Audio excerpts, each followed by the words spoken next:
बस ये कि इस देश में जो खेल है वो क्रिकेट तक ही महदूद हो गया है, सीमित हो गया है। अब सोचिए क्या नाम है भाई आपका? मेरा नाम तारा सिंह है जी। तारा सिंह जी अंबाला स्टेशन पर ये कूली का काम करते हैं। काम कोई भी हो, छोटा बड़ा नहीं होता, लेकिन आप सोच के देखिए कि नेशनल हॉकी के ये प्लेयर रह चुके हैं और ये कूली हैं। और इनकी मांग भी बीजेपी के जो गृह मंत्री है हरियाणा के, उन तक पहुंची तो उन्होंने कहा इंटरनेशनल प्लेयर होता तो इस देश में कैसे आएगा गोल्ड मेडल, कैसे आएगा सिल्वर मेडल, कैसे हम ओलंपिक में नाम रोशन करेंगे और किस तरह से देश और दुनिया में भारत का तिरंगा लहराएगा, परचम लहराएगा।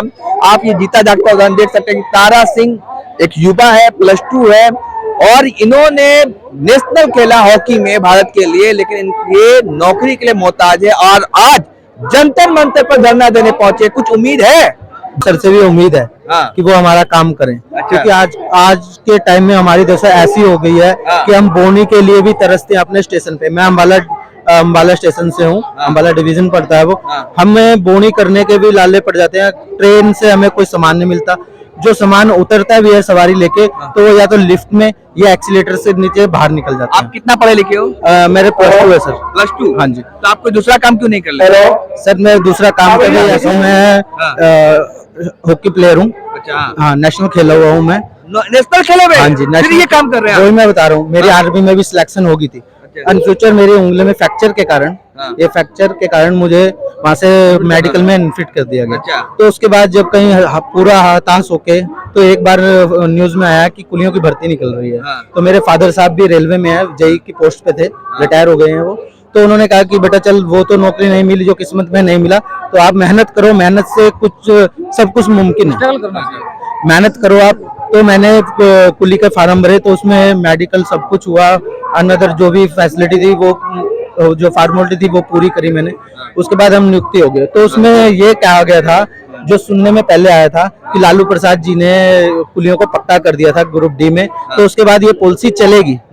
तो हमने भी सोचा कि चलो इसी लारे हम रेलवे में हो जाएंगे। तो मैंने कहा क्या आपने अपनी मांग, पहले मैं रोकना चाहूंगा आपको, मांग कहीं पे रखा कि मैं हॉकी प्लेयर हूँ, नेशनल खेला हुआ हूँ और मुझे इस तरह से परेशानी है, हताश निराश होकर मुझे ये काम करना पड़ा, किसी ने तवज्जो दिया आप? सर मेरी न्यूज भी चली है काफी बार, स्टेशन में मुझे न्यूज रिपोर्टर ने फॉलो भी कराया है, तो मीडिया में भी चलाई है। हमारे हरियाणा के गृह मंत्री हैं श्री अनिल विज जी, उनके पास भी मांग रखी गई थी मेरी कि जैसे इतना अच्छा प्लेयर है हॉकी का, तो ये कुली का काम कर रहा है। अच्छा, हमें स्टार्टिंग में हमें गिल्टी भी होती थी यार मैं ये काम कर रहा हूँ, लेकिन मैंने कहा नहीं, मेहनत कर यार, जो मर्जी करो लेकिन मेहनत करो। तो अनिल विज जी का ये कहना था, हमारे गृह मंत्री जी का, कि इंटरनेशनल अगर प्लेयर होता है तो उसके बारे में सोचते, इंटरनेशनल प्लेयर होता है तो मेरे ख्याल से इंटरनेशनल प्लेयर को नौकरी मांगने की जरूरत नहीं है सर। उसको तो एक्चुअली आपकी सरकार या कोई भी सरकार हो उसको खुद नौकरी देगी। जो नेशनल लेवल के प्लेयर हैं उनके लिए भी कुछ होना चाहिए था। एक अहम सवाल बस ये कि इस देश में जो खेल है वो क्रिकेट तक ही महदूद हो गया है, सीमित हो गया है। अब सोचिए क्या नाम है भाई आपका? मेरा नाम तारा सिंह है जी। तारा सिंह जी अंबाला स्टेशन पर ये कूली का काम करते हैं। काम कोई भी हो, छोटा बड़ा नहीं होता, लेकिन आप सोच के देखिए कि नेशनल हॉकी के ये प्लेयर रह चुके हैं और ये कूली हैं और इनकी मांग भी बीजेपी के जो गृह मंत्री है हरियाणा के, उन तक पहुंची तो उन्होंने कहा इंटरनेशनल प्लेयर होता तो इस देश में कैसे आएगा गोल्ड मेडल, कैसे आएगा सिल्वर मेडल, कैसे हम ओलंपिक में नाम रोशन करेंगे और किस तरह से देश और दुनिया में भारत का तिरंगा लहराएगा, परचम लहराएगा। आप ये जीता जागता उदाहरण देख सकते हैं कि तारा सिंह एक युवा है, +2 है और इन्होंने नेशनल खेला हॉकी में भारत के लिए, लेकिन ये नौकरी के लिए मोहताज है और आज जंतर मंतर पर धरना देने पहुंचे। कुछ उम्मीद है? बहुत उम्मीद है जी हमें। कब से कर रहे हो आप ये काम? सर मुझे 12 साल हो गए हैं। अच्छा, करते हुए 12 साल हो गए। कुछ उम्मीद नहीं, कुछ नहीं हुआ? कुछ नहीं मिला जी अभी तक। उसके बावजूद भी मैंने अभी मैंने कोरोना से पहले ही, मतलब कि 3 साल पहले प्रैक्टिस बंद करी जब मैं हताश हो गया। ठीक है, 3 साल पहले बंद कर। हाँ, चलिए कोरोना पे भी साल पूछा, कोरोना में कैसा रहा था आप लोग का? सर जी कोरोना में तो ऐसा था कि घर में जो दाने थे वो खा लिए, बाकी किसी को, भाई को, अपने रिश्तेदारों को, भाई मेरी थोड़ी मदद करो, किसी से 5 लिया, किसी से 10 लिया, किसी जो राशन की दुकानें हमारे पास उनसे उधार लिया, फिर उनका धीरे धीरे बेचारों का अभी तक दे रहे हैं हम। ये नहीं है फ्यूचर की दे दिया, हम दे रहे हैं उनका धीरे धीरे, दे ही रहे हैं। लेकिन उनकी भी मैं गुडविल मानता हूँ। उन्होंने आज तक हमें यूं नहीं कहा कि भाई तुम्हारा पैसा है तुम्हें देना है, हमने हाथ जोड़ के लिया था और हाथ जोड़ के हम दे रहे हैं। मेरी सरकार से ये विनती है कि हमारा इस कैटेगरी से हमें निकाल के ग्रुप डी में रखा जो जाए। मांग आप रख रहे हैं ना, वो मांग मैं एक रिपोर्टर होने नाते मैं उम्मीद करता हूँ कि आप लोग को मिले, लेकिन ये संभव होता हुआ दिख नहीं रहा है कि आप लोगों को मिलेगा। हो सकता है मिल जाए। और क्या मांगे इसके अलावा? सर जी हमारी तो सबसे बड़ी मांग यही है। हाँ, और मैं ये भी कहना चाहता हूँ आपके माध्यम से कि जो सरकार हमें देती हुई है, रेल मंत्रालय सरकार कह रही है भाई सीधा आत्मनिर्भर बनिए, अपने पर डिपेंड कीजिए, नौकरी छोड़िए, सरकारी नौकरी का पल्ला सरकार कह चुकी है आत्मनिर्भर बनिए भाई। सरकार कह चुकी है जी। हाँ। लेकिन अब ये जो वैकेंसी निकाल रही है ये क्यों निकाल रही है? फिर या तो एक तरफ से इनको खारिज किया जाए कि हम सरकारी नहीं कि 72,000 रेलवे पद खत्म कर दिए गए और जगह में 4 साल में रेलवे की सैनिक में 4 साल की नौकरी होगी। सर अभी लेटेस्ट न्यूज है 3-4 दिन की पहले कि अंबाला डिवीजन में 4 क्लास की भर्ती के लिए प्रक्रिया स्टार्ट हुई है। अच्छा। हाँ हाँ, तो मतलब उम्मीदें हैं आप लोगों को? ठीक है, चलिए उम्मीदें हैं। क्या और क्या क्या उम्मीदें हैं? हमें उम्मीदें यही है जी। और जो ये सरकार मतलब कि जो रेल मंत्रालय में तय होता है कि कुलियों को वर्दी दी जाएगी, पास दिया जाएगा, मेडिकल फैसिलिटी दी जाएगी, उनके रहने के लिए वेटिंग रूम दिए जाएंगे या कुछ भी ऐसा वैसा दिया जाएगा, वो हमें कोई सुविधा उपलब्ध नहीं हो रही। कैसे दिन आए भाई? क्यों बैठे आप? हमारी मेन समस्या है हमारा जो पहले एक बार 2008 में ग्रुप डी का मौका मिला हमें जाने के लिए, उसी के लिए हम दोबारा से चाहते हैं कि एक बार मौका और दे। मतलब सरकारी नौकरी मिल जाए आपको ग्रुप डी लेवल का? हाँ जी, ग्रुप डी लेवल लगता है कि पॉसिबल है? पॉसिबल है, नहीं होगा तो हम करेंगे, हमारा संघर्ष रहेगा। क्या क्या क्या? सन 2008 में हमारा सर्कुलर तैयार किया गया था, उसी बेस को हम लागू कराना चाह रहे हैं। भाई आप बताइए, 88 की नौकरी के लिए जहाँ पे 10 सीट निकलता है, 15 सीट निकलता है, वहाँ लाखों फॉर्म आ जाते हैं। कोई ग्रेजुएट होता है, कोई MA किया हुआ होता है, कोई इंजीनियर होता है, और आपको बिना पढ़े लिखे आपको मिल जाएगा नौकरी?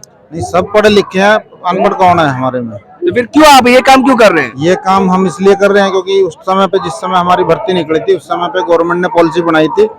उस टाइम लालू प्रसाद यादव रेल मंत्री रहे थे। उस समय ये पॉलिसी निकाली थी कि जो भी पढ़ा लिखा कुली होगा उसको कुछ समय के लिए कुलिया कार्य कराएंगे, उसके बाद उसको रेल में समायोजित कर दिया जाएगा। हाँ। तो आप क्या हो रही दिक्कत?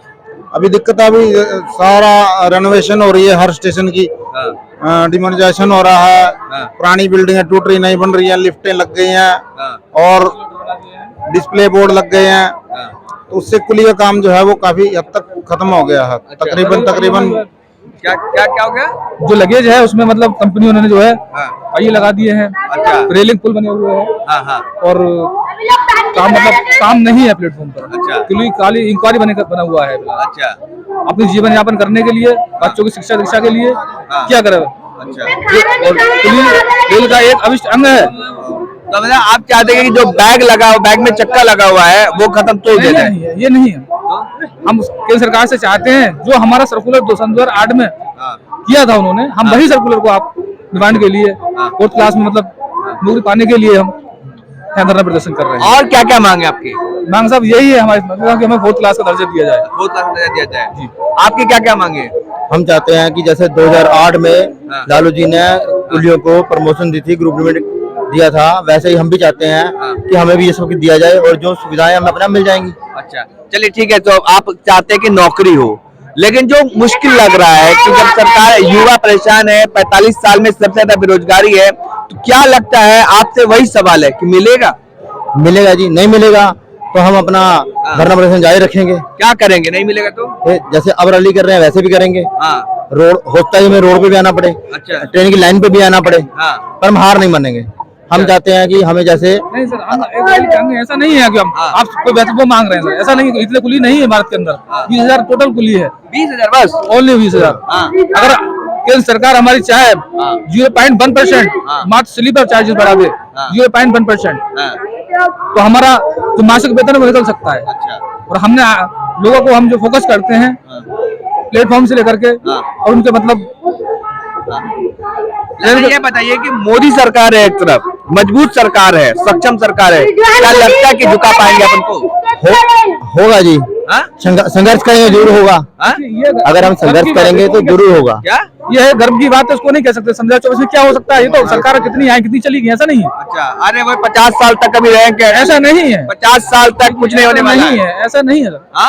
ऐसा नहीं है, इतने बड़े ज्ञाता मतलब आज तक कोई नहीं हुआ संसार के अंदर। मोदी जी ऐसा है, नहीं है, हम नहीं मानते ऐसा मानने के वाले अरे सर ऐसा नहीं।